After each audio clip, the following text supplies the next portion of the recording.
Congress senior నాయకులు జగ్గారెడ్డి మరోసారి వివాదాస్పద వ్యాఖ్యలు చేశారు.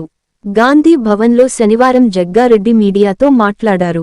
ఎమ్మెల్యేలు ఎంపీలు కావాలంటే కోట్లు ఖర్చు పెట్టాలని చెప్పారు. ఇప్పుడు కులాలతో రాజకీయం నడుస్తలేదని, పైసలతోనే రాజకీయం నడుస్తుందని జగ్గారెడ్డి పేర్కొన్నారు. కులం మతం తర్వాత ఎమ్మెల్యే ఎంపీ కావాలంటే పైసలు పెట్టాల్సిందేనని జగ్గారెడ్డి తెలిపారు.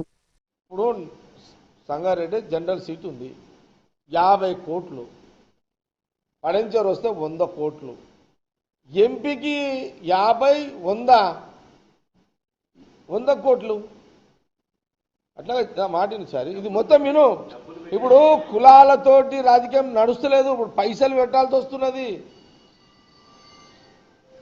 ఇప్పుడు ఏ కులమో ఏ మతమో తర్వాతగా ఇప్పుడు మొదటి కోట్లు ఇప్పుడు ఎమ్మెల్యేలు కావాలి, ఎంపీలు కావాలంటే ఇప్పుడు కోట్లు పెట్టాలి.